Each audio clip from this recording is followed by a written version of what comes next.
अस्सलामुअलैकुम दोस्तों, कैसे हैं आप सब। मैं आप सबको यूट्यूब चैनल इंग्लिश लिटरेचर पे वेलकम कहती हूँ। हम लोग जो नॉवल डिस्कस करें वो है आइस कैंडी मैन, जिसको लिखने वाली हैं बैप्सी सिद्धवा। हम लोगों ने इस नॉवल के अब तक 9 चैप्टर्स कवर कर लिए हैं, और अगर आपने प्रीवियस लेक्चर्स नहीं सुने तो मैं आपको रिकमेंड करूँगी कि आप वो सुन लें, ताकि आप सीक्वेंस से स्टेप बाय स्टेप इस नॉवल को प्रॉपर वे में इंपॉर्टेंट एस्पेक्ट्स के साथ अंडरस्टैंड कर सकें, ठीक है। और आपको इस नॉवल को समझने में कोई भी कन्फ्यूजन बाकी ना रहे। मैं उनके लिंक जो है वो डिस्क्रिप्शन में डाल दूंगी, आप उस लिंक के ऊपर क्लिक करके उन लेक्चर्स को अप्रोच कर सकते हैं। और एनी हाउ हम लोगों ने आज के लेक्चर से चैप्टर नंबर 10 से अपनी समरी को प्रोसीड करना है। तो देखते हैं कि चैप्टर नंबर 10 के अंदर क्या होता है। हम पता लगता है कि चैप्टर नंबर 10 में लैनी एक इनकी इंग्लिश नेबर हैं मिसेस पेन, उनके पास पढ़ने के लिए जाती है। लैनी को मिसेस पेन के पास पढ़ना पसंद नहीं था, लेकिन एनी हाउ उसको इनके पास पढ़ने जाना पड़ता था। मिसेस पेन जो है इनको ब्रिटिश राज के बारे में सारी हिस्ट्री जो है वो बताती है, वो याद करवाती है। लैनी जब इनके पास पढ़ती है तो वो मिसेस पेन और आया इन दोनों को आपस में कंपेयर करती है। और मिसेस पेन की हस्बैंड है मिस्टर पेन, ठीक है, जो कि एक एंग्लो इंडियन पर्सन है। लैनी उनके फिंगर्स को जो मसाजर था उसकी फिंगर्स के साथ कंपेयर करती है, और उनके टोस को आइस कैंडी मैन के टोस के साथ कंपेयर करती है। मतलब लैनी यहाँ पे कंपैरिजन बनाती है डिफरेंट।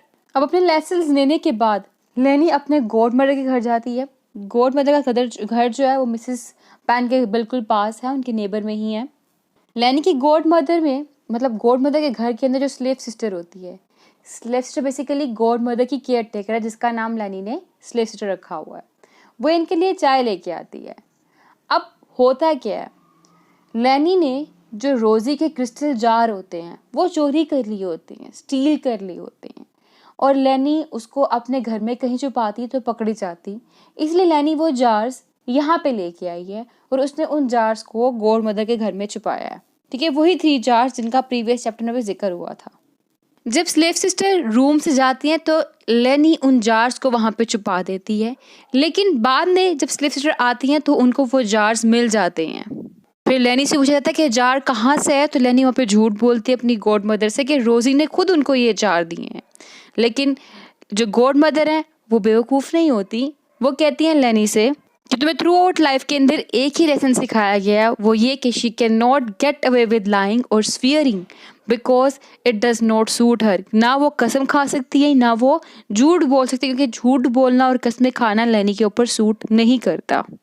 इस इवेंट के बाद लैनी बताती है कि एक दिन गांधी खुद इनके घर लाहौर में आए थे। मतलब जिस जगह लाहौर में ये रह रहे थे वहाँ पे लाहौर में गांधी भी आए थे। और कहती है लैनी कि मेरी मदर मुझे गांधी से मिलवाने के लिए ले गई थी। लैनी कहती है मैं गांधी जी की अपीयरेंस से बहुत ज़्यादा अनइम्प्रेस्ड हुई थी। उनके इर्द गिर्द कुछ यंग औरतें भी थी, और वो इंडियन औरत के मुकाबले में बहुत ज़्यादा पतली थी।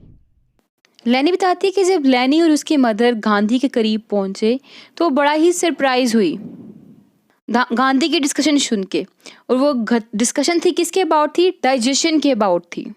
और लैनी बताती मैं तो और ज़्यादा सरप्राइज हुई ये चीज़ देख के कि मेरी मदर भी गांधी जी को रिस्पॉन्स कर रही थी अपने बाउल मूवमेंट्स के बारे में। मतलब यहाँ पर जो डिस्कशन हो रही थी ना, वो बेसिकली बाउल मूवमेंट्स के बारे में हो रही थी, लाइक पेट खराब हो जाना, सो ऑन। तो गांधी जी कहती है वहाँ पे यूज़ करते हैं वो डेली एनेमास, मतलब ऐसे इंजेक्शन जिनके थ्रू पेट को साफ किया जाता है। तो लैनी कहती है वहाँ पे गांधी जी मेरी आर्म को पकड़ते हैं और कहते हैं सिकली लुकिंग, कि मैं बहुत सिकली लुकिंग हूँ।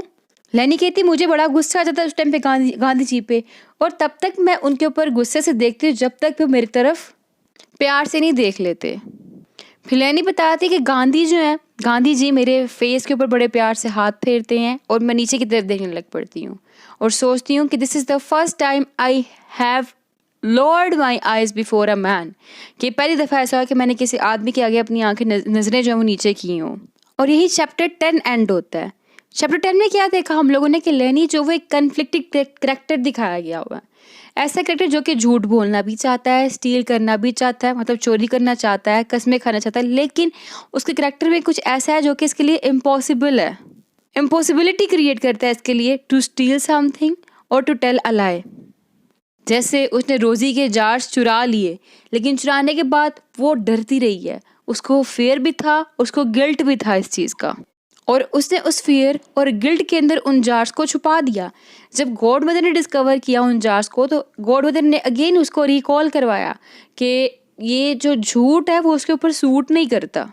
ये जब जब लेनी को याद करवाया जा रहा है ना कि इसके ऊपर झूठ सूट ही करता है, बहुत इंपॉर्टेंट लाइन्स हैं। हमने प्रीवियस चैप्टर में भी देखा था, वहाँ पे क्या कहता है, I can not get away with the littlest thing. ठीक है, वो थिंग कौन सी थी? कस्में खाना, झूठ बोलना। तो लेनी को बार बार झूठ के बारे में सिखाया जा रहा है कि तुम पे झूठ नहीं सूट करता, तुम झूठ नहीं बोल सकती, लेनी झूठ बोलने वाली बच्ची नहीं है, सो ऑन। और ये चीज़ जब हम आगे देखेंगे, आइस कैंडी मैन जब आया के लिए बारे में पूछने के लिए आएगा, वहाँ पे लेनी उससे झूठ नहीं बोल पाएगी, उसको सच बता देगी उस पर ट्रस्ट करते हुए। और ये ट्रस्ट करना भी लेनी के एक वीक एलिमेंट्स में से एक एलिमेंट है। और लेनी के लाइज के अलावा इस चैप्टर के अंदर गांधी जी के ऊपर फोकस किया गया है। जो नेक्स्ट हाफ है चैप्टर का, वो सारा का सारा गांधी के कैरेक्टर के ऊपर फोकस कर रहा है, जहाँ पे बताया गया कि लेनी कहती है कि जब वो गांधी जी के बारे में सुनती थी तो उसको लगता था कि वो एक रियल पर्सन नहीं है। ठीक है, एक मिथ है, मिथिकल फिगर है। जैसे कहती है, I almost thought he was a mythic figure. ठीक है, रियलिटी में एग्जिस्ट नहीं करते। कहती लेकिन जब मैं वारिस रोड पे घर की तरफ उनसे मिलने के लिए जा रही थी, मैं बड़ी एंशियस थी और मैं बड़ी हैरान भी थी, और मैंने सोचा था कि कोई वो एक लाइन की तरह उनका फेस होगा जिस तरह वो जू से निकले होंगे। यहाँ पे जब वो वर्ड लाइन यूज़ करते हैं ना, इट मीन्स वो टेरर की बात कर रही है कि गांधी जी ऐसे होंगे जो कि टेरर फैलाते होंगे, जो कि खौफ फैलाते होंगे। लेकिन जब वो गांधी जी को देख लेते तो उस टाइम पे वो कहती है, मैं बड़ा सरप्राइज हुई थी ये चीज़ देख के, तो ओल्ड और ऑर्डिनरी किस्म के पर्सन थे, इनकी ऑर्डिनरी अपीयरेंस थी। फिर वो फर्दर बताती है कि बड़े ह्यूमरस थे, कंपैशन थे, टॉलरेंस थी इनके अंदर, और बड़े अंडरस्टैंडिंग काइंड ऑफ पर्सन थे। और कहती है इनकी कंपैशन, इनके टॉलरेंस, इनके अंडरस्टैंडिंग की बेस पे लोग इनको रिस्पॉन्स किया करते थे। कहती थी इनके अबाउट कुछ फेमिनिन था, और क्या था कि कंपैशनेट थे, और ये बच्चों से, औरतों से और अनटचेबल से बहुत ज़्यादा प्यार किया करते थे सोसाइटी के अंदर। तो ये सब कुछ बताया गया है चैप्टर 10 के अंदर। आप देखिए चैप्टर 11 में क्या बताया गया है। चैप्टर 11 में हम देखते कि स्प्रिंग का टाइम है और क्वीन पार्क के अंदर ये सब गए हुए हैं। कौन? लेनी और आया। और वहाँ पे जो आया है उसके इर्द गिर्द उसके सूटर्स हैं, जो उसको प्रपोज करने वाले, उसको पसंद करने वाले, उसको लाइक करने वाले लोग होते हैं। और उन सूटर्स में एक होता है पर्सन जो कि जू का अटेंडेंट होता है। आया उससे मजाक में बताती है कि जो लेनी है ना वो बड़ा लायन से डरती है, शेर से डरती है। लेकिन जो अटेंडेंट होता है वो लेनी को फर्दर बताता है कि वो लायन को ना एक केज के अंदर रखेगा। ठीक है, जिससे लानी जो है ना वो और डर जाती है। फिर आया उसको मजीद बताती है कि केज जो है ना वो बहुत स्ट्रॉन्ग होता है लायन के एस्केप के लिए, लायन उससे भाग नहीं सकता। एनीहाउ जो लेनी वो फर्दर बताती है कि इस जगह पे अटेंडेंट के साथ साथ आइस कैंडी मैन भी होता है और मैसूर भी होता है। वही मैसूर जो कि मसाज करता है। और दोनों आइस कैंडी मैन भी और मसाजर भी दोनों ना पिल्स सेल कर रहे होते हैं जो उन्होंने स्नेक ऑयल से बनाई होती है। और ये पिल्स बेसिकली फर्टिलिटी पिल्स होती हैं। और इसके अलावा जो जू अटेंडेंट होता है उसका नाम शेर सिंह होता है। एनीहाउ जब ये ग्रुप इकट्ठा बैठा होता है तो ये पॉलिटिकल बेस्ड डिस्कशन करना शुरू कर देता है।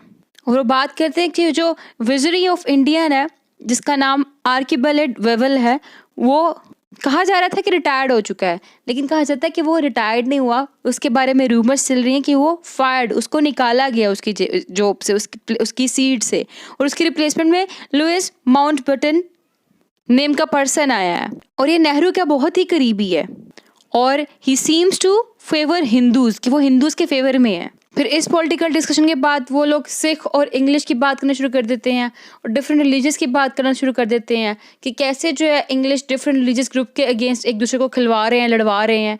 फिर आया जो है, आया बड़ी ना बोर हो रही होती है, उसको गुस्सा आया होता है इस तरह की डिस्कशन पे। और आया कहती है कि अगर आप लोग इस तरह की बातें करने से बाज ना आए, इस तरह की बातें आपने नहीं रुकी, तो फिर वो कभी भी इनके पास आके नहीं बैठेगी। आया कहती है कि अगर आप ये हिंदू मुस्लिम टॉक्स, ठीक है, जो आप कर रहे हैं, इनसे ना रुके तो मैं कभी भी बाग में नहीं आऊँगी। एनीहाउ आइस कैंडी मैन कहता है ठीक है, हम आइंदा इस बारे में डिस्कशन नहीं करेंगे। आइस कैंडी मैन आया के कहने पे एग्री हो जाता है। अब इसके बाद स्टोरी में जो नेक्स्ट सीन दिखाया जाता है वो ये कि लेनी जो कि जगह जगह सुन रही है कि इंडिया जो है वो टूटने वाला है, is going to be broken, तो बड़ा परेशान हो रही होती है कि अगर India is going to be broken फिर क्या होने वाला है। कहती है अगर इंडिया इस तरह से क्रैक हो गया, इस तरह से टूट गया जहाँ पे इसका अपना घर है, तो या फिर इस तरह से टूट गया जहाँ पे इसकी गॉड मदर का घर है, तो क्या ये अपने गॉड मदर से कभी मिल नहीं पाएगी? अब जो है वो पॉलिटिकल टेंशन बढ़ती जा रही है, ठीक है। और लेनी जो है वो देखती है यहाँ पे different kind of religious differences. वो देखती है मुस्लिम, सिख, हिंदू, क्रिश्चियन जो लोग हैं वो सब डिफरेंट रिलीजन से बिलोंग कर रहे हैं। इसके अलावा इनकी अपनी फैमिली वो भी एक डिफरेंट रिलीजन से, जो कि पारसी हैं। और तो और डिफरेंट रिलीजन के ऊपर डिफरेंट रिलीजन के लोग जोक्स भी बनाने लग पड़े हुए हैं। इवन के एक दफ़ा अबाउट सिख के अबाउट कोई जोक होता है, उसके ऊपर लेनी हंसती है तो आया उसको श करके चुप करा देती है, ठीक है। और इसके बाद स्टोरी में फर्दर दिखाया जाता है कि जो पप्पू है वो 11 साल की है और लेनी 7 साल की है। और आया से लेनी पूछती कि क्यों 7 साल की लेनी 11 साल की पप्पू के साथ अब मज़ीद खेल नहीं सकती। वहाँ पे आया बताती है कि जो मच्चू है वो पप्पू की शादी करने के लिए जा रही है, इसलिए अब पप्पू खेल नहीं सकती। तो यहाँ पे पॉलिटिक्स के साथ साथ हम चाइल्ड मैरिजेस का थीम भी देख रहे हैं। फिर इसके बाद जो स्टोरी है अगेन से बाग की तरफ शिफ्ट होती है, जिस पार्क क्वीन पार्क में जाया करते थे उस पार्क के अंदर।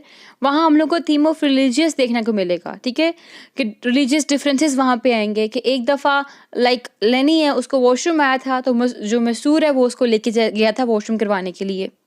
और वहाँ पे एक से घूर घूर के देख रहा होता है इनको। और जो मसूर साजर को कहता है यहाँ से भाग जाओ, तो वो वहाँ पे भागने से इनकार करता है। लेकिन जब वो लड़का वहाँ से भाग जाता है, वो सिख लड़का, तो लेनी उसके पीछे भागती है, उसको भाग भाग के उसके पीछे जाके उसको देखती जा कहाँ रहा है। जब वो उसको पीछा करती है तो देखती है वहाँ पे सिख विमेन का एक काफ़ी ज़्यादा ग्रुप बैठा होता है। और उन सिख लोगों ने कभी पारसी के बारे में नहीं सुना होता, ठीक है। अब यहाँ पे क्या रहा है, रिलीजियस डिफरेंसेस आ रहे हैं, हम डिफरेंट रिलीजन देखने वाले हैं यहाँ पे। अब लेनी वहाँ पे देखती है कि वहाँ पे सिख कम्युनिटी का अलग ग्रुप बैठा होता है, मुस्लिम्स का अलग ग्रुप बैठा होता है, ब्राह्मण्स का अलग ग्रुप बैठा होता है, सब के सब अपने अपने ग्रुप बना के बैठे होते हैं। फिर वो कहती है सिर्फ और सिर्फ ये आया थी जिसका जो ग्रुप था वो डिफरेंट रिलीजन से बिलोंग करता था, जबकि जो बाकी लोग थे वो अपने अपने रिलीजन के ग्रुप बना के बैठे हुए थे। अब कहती अचानक क्या होता है, अचानक एक मुस्लिम होली मैन एंटर होता है पार्क के अंदर शाउटिंग करते हुए। ये एक्चुअली में आइस कैंडी मैन होता है, जो कि डिस्गाइज फॉर्म में आया लोगों को उल्लू बनाने के लिए, स्कैम करने के लिए। कहते जब आइस कैंडी मैन वहाँ पे एंटर होता है तो एक मुस्लिम फैमिली जो उसको अपने पास इनवाइट करती है। और वो जो फैमिली इनको इनवाइट करती है उसमें जो हस्बैंड होता है उसकी दाढ़ी होती है और जो वाइफ होती है उसने बुर्का पहना होता है। और वो इसको बुला के इससे पूछते हैं कि क्या अल्लाह ताला इनको एक बेटा देगा या नहीं देगा, क्या वो इनको एक बेटा देगा या फिर इनको एक बेटी देगा। आइस कैंडी मैन जो है वो ऐसे प्रिटेंड करते हैं जैसे वो खुदा से बात कर रहा है, ठीक है, जैसे वो गॉड से बात कर रहा है। और वो फैमिली कहती कि अल्लाह ताला से दुआ करो कि हम लोगों को बेटा दे, क्योंकि हमारे पास पहले ही बहुत सारी बेटियां हैं, बेटा कोई भी नहीं है। Any how ice candy man act करता है इस तरह से, जिस तरह वो गॉड से बात कर रहा है, अपना कनेक्शन बना रहा है, और ऐसे वो रिएक्ट करता है कि लोग समझते हैं कि हाँ वाकई इसके पास एक मिस्टिकल पावर है, ठीक है, ये एक पावरफुल मिस्टिक पर्सन है। और इसके रिएक्शंस के ऊपर जो फैमिली है वो समझती है, वो कन्विंस्ड हो जाती है that he has spoken to God on their behalf, कि इसने उनके बिहाफ पे गॉड से कनेक्शन कायम किया है, उनसे उनके बारे में बात की है। वो फैमिली जो थी वो उनको कुछ पैसे दे दिए चले जाती है। और इसके बाद जो आइस कैंडी मैन है वो उठता है और उठ के आया को और उनकी कंपनी को ज्वाइन कर लेता है। और यहाँ पर चैप्टर नंबर 11 भी एंड हो जाता है। तो इस चैप्टर के अंदर हम लोगों को बहुत ज़्यादा ट्रेसेस मिले हैं रिलीजियस डिफरेंसेस के, और जो लेनी है उसकी ऑब्जर्वेशन स्किल्स और ज़्यादा बढ़ गई हैं। वो देख रही है सोसाइटी के अंदर काफ़ी ज़्यादा रिलीजन जो है ना वो एग्जिस्ट करते हैं, और सोसाइटी के अंदर जो सोशल डिफरेंसेस है वो उनसे भी अब अवेयर हो रही है। और मुस्लिम के अंदर, सिख के अंदर और हिंदूज़ के अंदर क्या हो रहा है, दूरियां पैदा हो रही हैं और कन्फ्लिक्ट आ रहे हैं। वो कन्फ्लिक्ट भी लेनी इसके अंदर शो करती है जब वो देखती है क्वीन पार्क के अंदर कि सब लोग अपने अपने जो रिलीजन है उस रिलीजन से बिलोंग करते हुए लोग सेपरेट ग्रुप बनाकर बैठे हुए हैं। फर्दर इस चैप्टर के अंदर पार्टीशन का थीम डोमिनेंट था और पर्सनल मिक्सेस विद पॉलिटिक्स भी हम लोगों को देखने को मिला, ठीक है। तो यहाँ पे हमारा चैप्टर 10 और 11 खत्म हुआ। फिर मिलते हैं नेक्स्ट वीडियो में नेक्स्ट लेक्चर के साथ। तब तक दुआ में